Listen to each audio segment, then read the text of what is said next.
Hello all, welcome you to the course on corporate laws and governance. In this video, we are going to look at the recommendations of Kumar Manglam Birla Committee to the Securities and Exchange Board of India on corporate governance. This committee was actually set up in the year 1999 by SEBI under the chairmanship of Mr. Kumar Manglam Birla. The main purpose or the objective of forming this committee is to come out with the corporate governance code for all the listed companies, both the private and the public companies, to follow the corporate governance norms. That was the main purpose of forming this particular committee. This recommendation led to the formation of clause 49 in the listing agreement of SEBI. Now let us look at what are all the recommendations that this particular committee has given. Before we move on to the recommendation, the Kumar Manglam Birla Committee felt that every company should always try to improve the long-term value of the shareholders, including the stakeholders. That should be their objective. They should consider this code as a way of life. In the sense, it is not the rule that they are following, it is the spirit with which they are actually implementing all these corporate governance norms. Only that matters, that only decides how successful the corporate governance practice in the particular company. This committee expects the companies to be proactive with respect to the implementation of the corporate governance norm. They want the companies to be more involved, to show involvement in terms of fairness, transparency in the implementation of the corporate governance norm. That decides how successful the implementation would be for the companies. If we look at the recommendations that were given by this Kumar Manglam Birla Committee, it can be divided into two. One is a set of mandatory recommendations, another is the non-mandatory recommendations. Mandatory recommendations are those recommendations which the committee feels that are essential, which should be made compulsory to the companies in following that. Non-mandatory recommendations are voluntary in nature, where the companies can follow all those recommendations which will enhance the quality of the corporate governance practices of the company. As I have already told, like all the recommendations that had been given by the Kumar Manglam Birla Committee, it is actually applicable to all the listed private and the public sector companies. It is also applicable to the corporates. When we talk about corporate bodies like the financial institutions, insurance companies, banks, etc., who are actually formed under a statute of the central government. Only thing, which were recommendations that are not in line with the norms that have been prescribed by the regulatory authorities of these corporate bodies, that need not be followed. Otherwise, whichever that satisfies the norms of the regulatory bodies of these corporate bodies, that can be taken up and followed by these corporate bodies. Kumar Manglam Birla Committee gives more importance to the role that the non-executive directors should play in the company. Whenever we talk about the non-executive directors can be an independent directors, and they may not fall under the independent director also. But the non-executive directors, they have to bring in autonomy, independence in their decision making, which is very, very important in maintaining or improving the quality of the decision making process. And what they are expected to do is, these non-executive directors should not maintain any kind of pecuniary relationship with the other board members or with the management or with any of the subsidiary companies of the main company. They are not supposed to do that, and they should only pecuniary relationship that they should have with the company is the remuneration which they would be receiving from the company for the service that they provide to the company. And whatever pecuniary relationship that they have with the company, the non-executive directors should disclose all that, and it should be reflected in the annual reports of the company. Now let's get into the recommendations of the Kumar Manglam Birla Committee. The first set of recommendations are about the board of directors. All these recommendations are mandatory recommendations, and all these recommendations have been accepted by Securities and Exchange Board of India, and they have used all these recommendations in the clause 49 of the listing agreement of SEBI. As per this mandatory recommendation, there should be not less than 50% of non-executive directors in the board. And if the non-executive director is going to be the chairman of the company, then at least 1/3 of the board should consist of independent directors. In case the chairman is not the non-executive director, but an executive director who acts as the chairman, in that particular case, there should be at least 50% of the directors be independent directors. The next is with respect to the tenure of the board of directors. This particular committee has recommended that the tenure of the office would be decided or would be as per the prescribed norms of the Companies Act. Next set of recommendations are with respect to nominee directors. It is not mandatory in nature. It is a non-mandatory recommendations which can be voluntary. Who is this nominee director? If you look at a company, there are different types of directors. We have promoter director, executive director, non-executive director, as well as the nominee director. Nominee directors are those directors who are nominated by the financial institutions who have lent money to the company.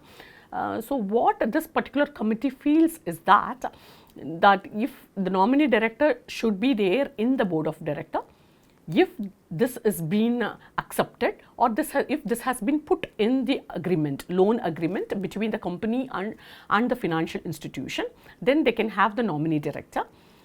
And if the financial institution feels that they need to have a representation in the company board of directors in order to protect the interest of the financial institution, then they can go for the nominee directors. Otherwise, they can refrain from having nominee director in the board of directors. Whenever these financial institutions are going to have the nominee directors in the board of directors, these nominee directors are expected to function like any other director, because if you look at the role of any other director is to protect the interest of the shareholders and the stakeholders. They should ensure that whatever decisions that are made, that it doesn't affect the interest of the shareholders and the stakeholders. Like any other director, these nominee directors are also expected to be very careful, and they should ensure that whatever decisions that the board takes, it is in the interest of the shareholders as well as the stakeholders. Next is to do with the confidentiality.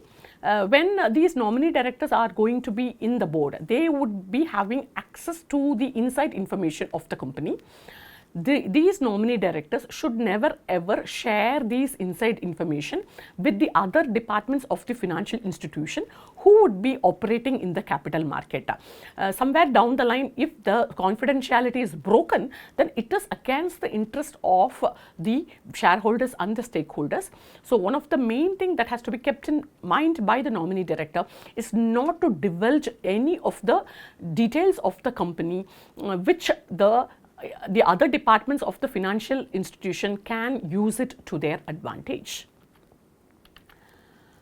The next set of objective is about the chairman of the board. Again, it is a non-mandatory recommendation. It is a voluntary initiative which the company can take. As per this recommendation, the chairman should be a non-executive director, because non-executive director would be taking independent decisions and they would not be having any kind of pecuniary relationship with the company other than the remuneration which they would be receiving. So it is recommended that the company can select the non-executive director as the chairman. They have to be compensated for the work they do. So they have to be compensated fairly for the work they do. Then only they can effectively perform. That is very, very important. So in order to ensure that these non-executive directors perform effectively, they will have to be compensated for the work they perform. Other than that, they are not expected to have any kind of pecuniary relationship with any other members or with the management or with the subsidiary companies. The next set of recommendations is about the audit committee. This comes under the mandatory recommendation of the Kumar, Manglam, Birla committee. This has also made it to the clause 49 of the listing agreement of SEBI. First is to do with the composition of the audit committee. Audit committee is a very important and crucial committee for the company, for the reason that this audit committee will ensure that all the financial reports are prepared as per the standards. Not that this audit committee is involved in the preparation of the financial statements. It is their duty to ensure that these financial reports are prepared as per the standards, as per the principles which the company is supposed to follow, and they should also ensure that the company divulges all the relevant information, and they reveal all these information in sufficient quantity, and whatever information that is getting shared, that they are all relevant and credible. That is very, very important. So let's look at this audit committee, which is very, very vital for any company in order to maintain transparency in their financial transaction. As per the recommendation, there should be a minimum of 3 members in the audit committee. All these members should be non-executive directors. Of this non-executive directors, at least one of the directors should have knowledge in finance and accounting. The chairman of the audit committee should be an independent director, and the chairman is expected to attend all the annual general meeting. They should be present. The chairman should be present in the annual general meeting in order to reply to any of the queries that would be raised by the shareholders. The audit committee can invite any executive whom they think should be there in the meetings they conduct. So they can call any of the executives of the company belonging to any of the departments. If they feel that these executives' presence are important, then these executives can be called for the meeting. It is the discretion of the audit committee. It is mandatory that this audit committee ensures that the finance director and the head of the internal audit would be present along with the external auditor whenever there is a requirement in the meetings. The company secretary of the company will act as the secretary of this particular audit committee. All these are mandatory recommendations.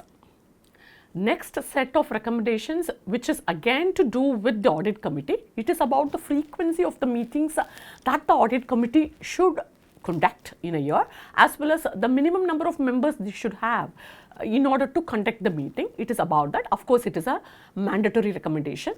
It is recommended that these audit committee meet at least 3 times in a year. One time they will have to meet in order to finalize the accounts of the company, and they should meet at least once in 6 months. These are very, very important. They should either have 2 members or 1/3 of the members of the audit committee, whichever is higher, be present in the meeting, which is very, very important. So whenever there is a meeting, at least 2 members or 1/3 of the members should be present to conduct the meeting. It is to do with the quorum. Next is that there should be minimum of 2 independent directors whenever they conduct the meeting. The first is to do with the frequency that they have to conduct. Three times they will have to conduct the meeting. One meeting should be about finalizing the accounts for the particular financial year. And once in 6 months, they should definitely have a meeting. The next 2 is to do with the minimum number of members they should have in order to conduct the meeting. So it is to do with the quorum. All these are mandatory recommendations. Now let's look at what are all the powers this audit committee has got. Again, all these powers that the audit committee has got comes under the mandatory recommendations which the company should adhere to. The audit committee has the power to investigate any activity within their terms of reference, within their purview, within their power, whatever inquiry that they would like to take up, they can definitely take up. They have every right to do that. They have the right to collect any information from any employee pertaining to any of the investigations that they carry out. They can get the advice, both the legal advice and the professional advice from the outsiders. Not necessarily this advice should be got only from within the company. If they think that they need advice from the outsiders, they can definitely get the professional advice or the legal advice from the outsiders. They can do that. And if they think they need the presence of the experts, whenever they have a meeting to get more suggestions, they can definitely go for the experts to attend the meeting to get the advice. Next set of recommendation is to do with the functions of the audit committee, and all these recommendations are mandatory in nature. If we look at the audit committee, as I've already told, audit committee consists of the non-executive directors, and they act along with the internal auditors and the external auditors. For the internal functioning, financial functioning, these three entities are very, very important. One is the audit committee, another is the internal auditor, the third one is the external auditor. This audit committee works in tandem with or along with the internal auditor and the external auditor. And these people, whomsoever is going to be part of it, they should be competent, they should be qualified, and they should act very independently. That's very, very important. If we look at their functions, this audit committee is not that they prepare the financial statements. Only thing what they will have to do is they will have to supervise. They will have to supervise and ensure that all the accounting statements or the financial statements that are prepared by the company for a particular financial year, it is all as per the financial standards, and they should ensure that the company has followed all the accounting principles while preparing the financial statements. This is one thing. This is to do with oversight. Another function what they have is to do with the disclosure. They should ensure that the company divulges all the relevant financial information in sufficient quantity, and whatever information that are getting shared, it is all credible. So one of the main function of the audit committee is to do with oversight and disclosure. The next function that the audit committee performs is to do with the appointment and the removal of the external auditor. They can appoint and they can remove the external auditor. They can fix the audit fee for the external auditor. They can also approve any of the payments that has to be given to the external auditor for any other service that would be provided by the external auditor. The next function that the audit committee is expected to perform is to do with the reviewing with the management about the annual financial statements. The audit committee has to review the annual financial statements. What and all they will have to look at in reviewing is they will have to check whether the company has complied with all the accounting standards, whether they have complied with the rules and regulations that have been specified by the stock market, whether they have complied with the rules and regulations that have been insisted to the company by any other regulatory body. They will have to ensure that what are all the different or changes that had been made in the accounting entries after the audit. They will have to look at the accounting entries which have been prepared based on the judgment of the management. So these are all the things that they will have to review in the financial statements, and they will have to do it along with the management. They will also have to review the adequacy of the internal control system in the company. They will have to do this review along with the management, with the internal auditor as well as the external auditor. They will have to review the adequacy of the internal audit function. Here what they do is they look at the internal audit committee's structure, the reporting relationship, the size of the staff that they have, the periodicity in which the internal audit committee meets. All these have to be checked by the audit committee. They will have to have discussions with the internal auditors about any kind of financial irregularities that might have happened in the company during a particular financial year. They will have to review like why it has happened, what is the quantum it is of materials significant in terms of money, and if that is they have to look at all these and they will have to report the same to the board. The audit committee is expected to review the financial and the risk management policies of the company. They will have to have discussions with the external auditor. This discussion will happen pre-audit as well as post-audit. They will have to discuss prior to the external audit with the external auditor about the nature and the scope of the external audit. After the audit gets over, they will have to have discussion with the external auditor about any kind of aspects which the company has to look into. Anything that requires attention, they will have to check that with the external auditor post the audit, external audit.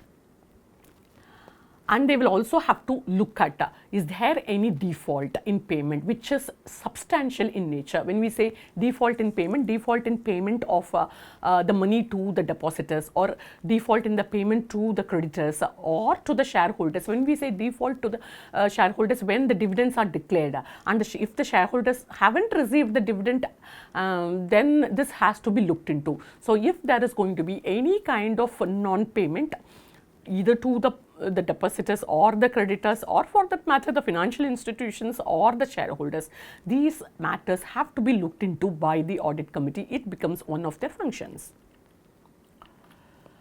Next, we move on to the remuneration committee of the board.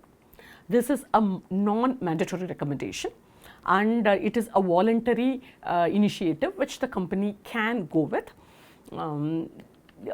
Here under this particular recommendation, what the committee says is that the board should definitely form a remuneration committee. The purpose of this remuneration committee is to fix the remuneration which would be paid to the directors, executive directors, non-executive directors, independent directors, etc. It covers all the compensation. What the remuneration committee is expected to do is they will have to look at what are all the rules and regulations that the company follows. They should ensure that the interest of the shareholders are taken into account while fixing the remuneration to the directors, to the board of directors. So that is the main purpose of this remuneration committee. But just because, of course, they will have to ensure that the interest of the shareholders are taken into consideration while fixing the remuneration, and also they should follow the rules and regulations that are in place in the company with respect to the payment of remuneration to the directors.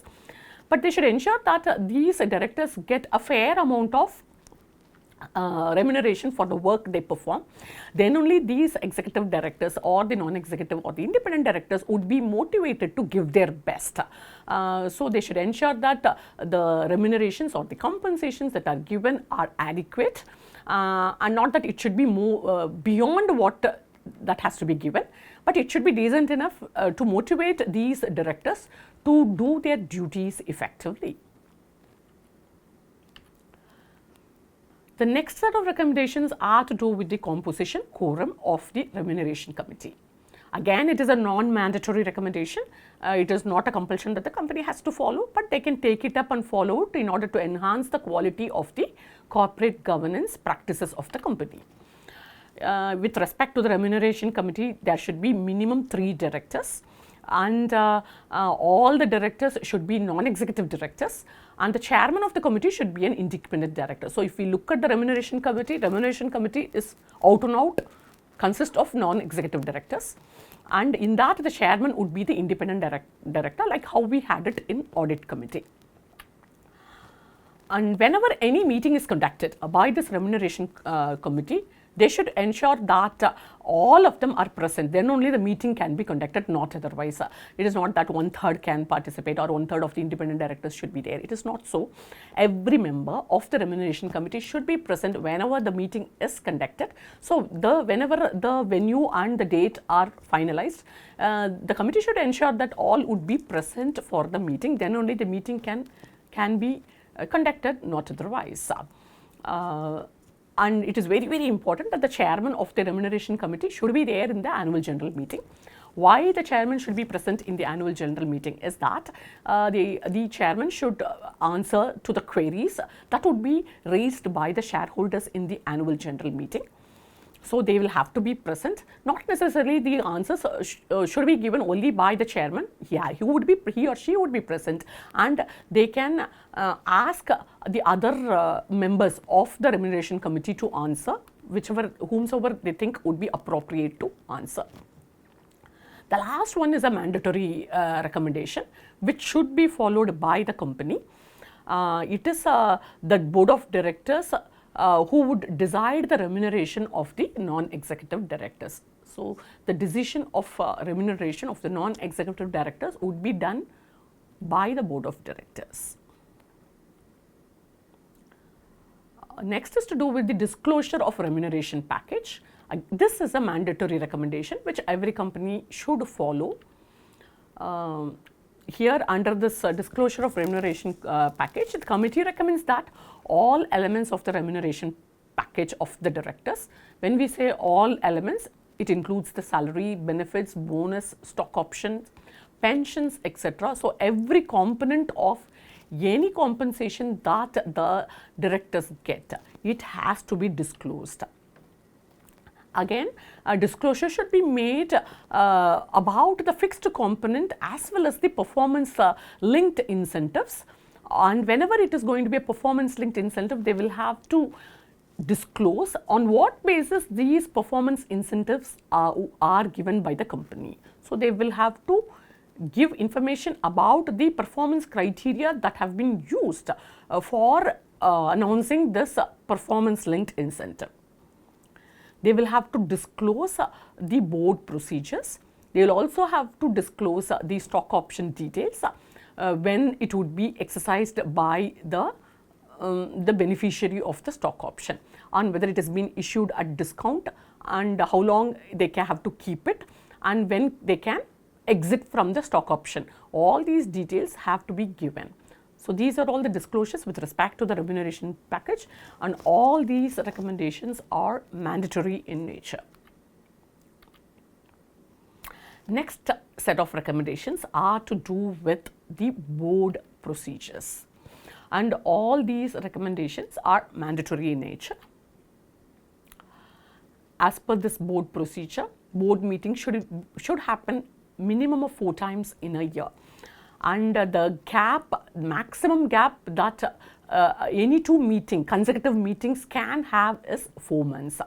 So there should be a minimum of 4 meetings. Whenever there is going to be a gap between 2 meetings, at the maximum they can go for a gap of 4 months. Minimum information should be given to the board as per the list that had been mentioned in the Annexure 2. If you look at this Annexure 2, it is mentioned that there are certain informations which have to be brought to the board by the board of directors, which has to be brought to the board for discussion. It includes, it talks about the operational plans and budgets. They talk about the kind of capital budgets that they prepare, manpower budget, if there are going to be any kind of default in payment which is substantial in nature, either to the creditors or to the depositors or to the financial institutions, it has to be brought to the notice of the board. If the company enters into any kind of joint venture or collaboration, this has to be brought to the notice of the board. If there is going to be any product liability which has a negative impact on the company, or for that matter, if there is going to be any kind of judgment over the product liability which is not so good for the image of the company, then this has to be brought to the notice of the board for discussions. So when there is going to be a substantial payment by the company for making purchase of goodwill, patents, trademarks, etc., then this again has to be brought to the notice of the board for discussion. If there are going to be any kind of abnormal transactions like selling of the assets or any kind of financial transactions which are of substantial in nature, then this has to be brought to the notice of the board. Like that, we have set of informations which the committee expects that it has to be brought to the notice of the board, and it has to be brought for discussion in the board. So, which is very, very important. Even for that matter, they will have to discuss about the industrial relations of the company, the human resource policies of the company. If there are any accidents that has happened in the company which has had a big impact on the company, this has to be brought for discussion. So, if there are going to be any labor issues, what kind of initiative that the company has in mind to overcome these labor issues. So, all these and if there are, the company has to divulge, or whenever there are foreign exchange fluctuations, what kind of policies that the foreign exchange policies that the company has developed in order to protect the company against the fluctuations in the foreign exchange market. These kinds of informations have to be brought to the notice of the board for discussion. Only these kinds of informations are listed in Annexure 2. Whenever a director is going to be a member in more than 10 committees, then they are not supposed to to hold that position. A director cannot be a member in more than 10 committees, and they cannot act as the chairman of more than 5 committees. When we talk about it, we are not talking about a single company.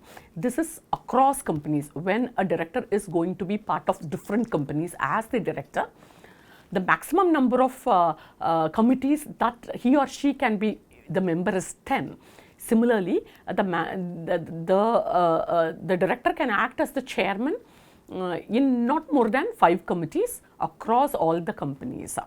And this information has to be divulged to the company whenever there are changes with respect to their position in terms of the chairmanship position, or in terms of the membership. The same has to be informed to the companies. Whenever these composition changes for a particular director, the director has to keep the companies posted about these information. The next set of recommendations are to do with the accounting standards and financial reporting. These are all non-mandatory in nature. First is to do with the consolidation of accounts of subsidiaries. Whenever a company is going to be a holding company where it has subsidiaries, that means a subsidiary holding company is that company which has more than 50% shareholding in the another company. When they do that, we call that company as a holding company. The company in which they have the control over is called as the subsidiary company. When a company acts as a holding company, what the committee felt was, the committee felt that the company has to consolidate the accounts of the subsidiaries and they will have to report it. This was one of the recommendation, but the SEBI notified or informed the committee that this work has already been started by Securities and Exchange Board of India, and they have spoken with the Institute of Chartered Accountants of India, who are actually preparing the standards for the consolidation of accounts of subsidiaries. Basically, the recommendation was that the standards have to be prepared with respect to the preparation of the consolidation of accounts of subsidiaries whenever a company is a group company where you have subsidiaries as well as holding company. Next recommendation was to do with segment reporting. Many companies deal with multiple products. They have their presence across different product segments. So, what the committee felt was that the company has to report their performance in different segments, and the recommendation was to do with coming out with standards in the preparation of the segment reporting for these companies. Again, it was informed to the committee by Securities and Exchange Board of India that already an exposure draft is getting prepared by the Institute of Chartered Accountants of India with respect to segment reporting. The next was with respect to the disclosure and treatment of related party transaction. Whenever there are going to be a conflict of interest, when the directors are going to perform their duty in the board of directors, this has to be disclosed. Again, it has been informed to the committee that the exposure draft has already been published by the Institute of Chartered Accountants of India with respect to the disclosure and treatment of the related party transactions. The committee insisted that these standards have to be made a norm as early as possible. The next set of recommendation is to do with the treatment of deferred taxation by the companies. Somewhere down the line, the standards with respect to the treatment of deferred taxation will ensure that whatever financial information that the company divulges would be fair. So the investors will get a very fair view of the financial position of the company. Again, and the committee has requested the Institute of Chartered Accountants of India to come out with standards with respect to the treatment of deferred taxation. The next set of recommendations are to do with the management. First is to do with the functions of management. These are all some of the recommendations which are non-mandatory in nature, but which are important, which the company can follow in order to increase the quality of the corporate governance. The first is that the management has to assist the board in decision making process. When we say decision making process, it is about coming out with the operational plan, coming out with the manpower budget, capital budget, so coming out with the codes and the policies. So the management is expected to assist the board in coming out with all these strategies, goals, objectives, code of conduct, policies, etc. The management should also should ensure that they take care of the day-to-day affairs of the company, and they ensure that whatever objectives and goals that have been, strategies that have been set up by the board are getting implemented. So they will have to ensure that. Management should also ensure that all the timely, accurate, substantive material information are provided to the shareholders.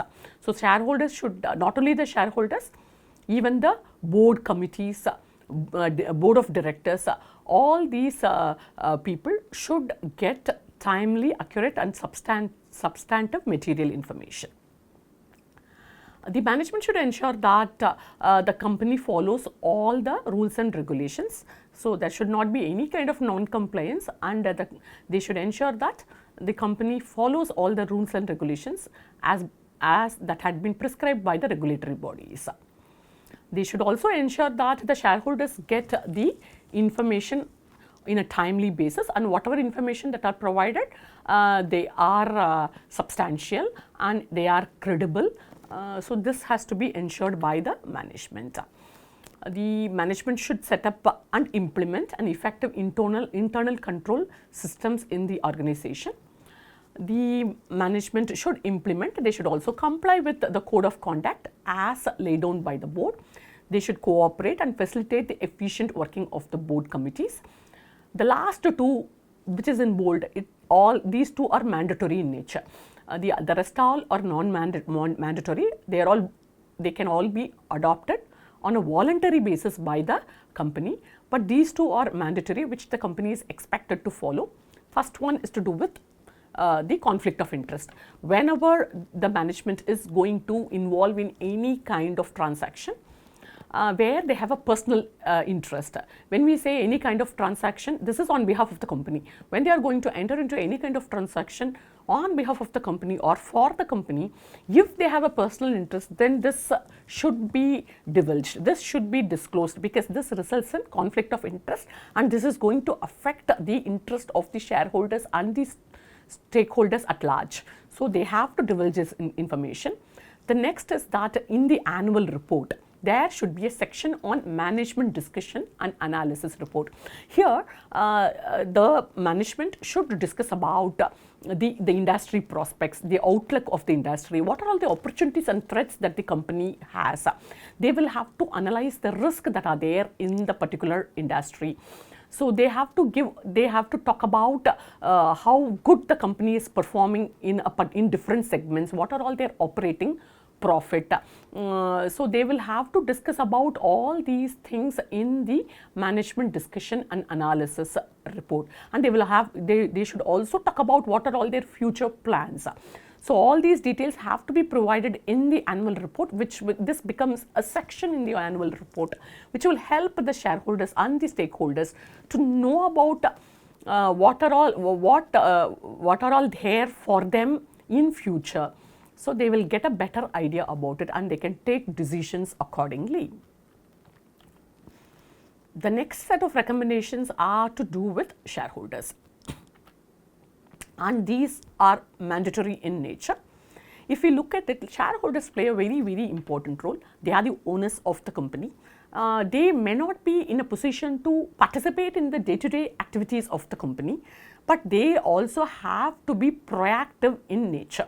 So when we talk about being proactive in nature, shareholders should ensure that they attend all the annual general meeting. They will have to participate in the voting, and they should be part of the selection of the directors, on the selection of the auditors. If we look at it, the quality with which a particular company performs depends on the competence of the directors as well as the external auditor, as well as about how independent these people are. This decides how good the company would perform and how well they will take care of the interest of the shareholders. So it is important that the shareholders play a very, very active role in the company. Though they cannot be part of the company's activity on a daily basis, they should ensure that they attend the annual general meeting very regularly. They should not miss it, and they should participate in the voting, especially with respect to the selection of the director, the external auditor, etc., so that they select the right persons for the job and who will protect their interest. Now let us see the recommendations. If you look at the first recommendation, whenever any new director is getting appointed, or when there is going to be a reappointment of the director by the company, the shareholders have to be given information about certain things. One is the details of the director has to be given, in the sense a brief resume has to be given about the director to the shareholders. This has to be done. They should be given information about the expertise of the director in different functional areas, what and all they are good at, what are all the areas they are experts. This information should be given. Along with that, the shareholders should be given information about what are all the other companies in which this particular director acts as the director, and where and all they are the members or the chairman of different committees. This information has to be given to the shareholders. Now let us look at the recommendations with respect to the shareholders' right. First one is mandatory. This is very, very important. Every shareholder should be given the quarterly performance details of the company. And when we talk about this quarterly results or the performance of the company, this has to be uploaded in the website of the company, so that the shareholders can access this information from the company's website. It's not only that, this information can also be given to the stock exchanges. It has to be given in such a format that stock exchange can host these details in their website, and which would be accessible to the investors as well as the shareholders. So this is a mandatory recommendation. The next is a non-mandatory recommendation, which says that every 6 months financial performance of the company has to be prepared, and the 6 months financial performance has to be sent to each of the shareholder. It is a voluntary adoption which they can go for. The third one is mandatory recommendation, which is compulsory. Here they say that there should be a board committee and the chairman should be a non-executive director. What is the purpose of this board committee is that the board committee will ensure that they look into the grievances of the shareholders. Shareholders have certain rights. They have rights with respect to the transfer of share, registration of the shares, getting the dividend on time. So whenever there are problems with respect to the transfer of shares, or they need to know any kind of information which is substantial, materially substantive in nature, they are supposed to know about it. So whenever they have grievances, when they feel that they are not given the information properly, or they have problem with respect to the transfer of shares, with respect to the registration of shares, or with respect to getting the dividend on time, then these grievances have to be redressed. For that, a specific member should be delegated, okay, and this committee or a specific officer should look into the grievances of the shareholders, which is very, very important. So both these are mandatory recommendations. One is they have to go with the board committee, where the non-executive director would be the chairman. The purpose of it is to getting into or redressing the grievances of the shareholders. And next is that there should be a specific officer who should be appointed in order to look into the matters of share transfer, registration of shares, dividend declaration, and ensuring that the shareholders receive the dividend on time. So this has to be taken care. The next set of recommendations are non-mandatory in nature. It is about the institutional shareholders. Institutional shareholders play a very pivotal role, and they have a major share in they have a substantial share in the company. So they are expected to be very proactive. So let's look at what and all that the committee expects the institutional investors to do. First is that the committee has recommended that the institutional shareholders take very active interest in the composition of the board of directors, in the sense they will have to be part of the voting of the directors. Whenever there are voting, they have to attend the meetings and they will have to participate in the voting process. And the institutional shareholders have to be vigilant. They will have to have a very systematic, continuous interaction with the management, especially the senior management. They will have to have interaction about the strategy, performance, and the quality of the management. So they have to be very proactive, and they should ensure that they participate in the voting and they vote. And because it's, somewhere down the line, it ensures the quality of the board as well as the auditors. And they should also evaluate how effectively the company practices the corporate governance, as well as the way with which these corporate governance norms are implemented by the company. All these have to be evaluated by the institutional shareholders, but it falls under non-mandatory recommendation. There are some recommendations which have been made by the committee for SEBI, Securities and Exchange Board of India. The committee felt that the SEBI should write to the central government to amend the Securities Contracts Regulation Rules 1957, so that all these mandatory provisions can be converted, can become a reality. So SEBI should take initiative to bring all these mandatory recommendations to practice, which has actually happened. After this, in 2000, though all these recommendations, the committee was formed in 1999. And clause 49 was included in the listing agreement. Clause 49 talks about all these mandatory recommendations that we have seen. So whatever recommendation that the committee has given, it has become a reality. It has got converted into clause 49 of the listing agreement. Of course, as SEBI should ensure that all the mandatory provisions are included in the listing agreement, which has already been done. And this committee recommended that SEBI should be empowered. Not only the SEBI, as well as the stock exchanges should be empowered, in the sense whenever there are going to be any kind of violations by the companies, they should have the right, or they should have the power to take action against these violators in terms of penalties. So this should be given. This was one more recommendation of the committee. Another recommendation was that this committee wanted SEBI to talk to to write to the Department of Company Affairs to make suitable amendments in the Companies Act, which will go hand in hand with the Corporate Governance Code, which this committee has recommended for the listed companies. So this has to be, similar modifications have to be made in the Companies Act. The next set of recommendation is about report on corporate governance. In the sense, the committee wanted that there should be a report, a section on corporate governance in the annual reports of the companies, which is very, very important, which is again a mandatory recommendation. So as I've told, like in the annual report, there should be a separate section on corporate governance where they will have to say what are all the corporate governance policies that they have complied with.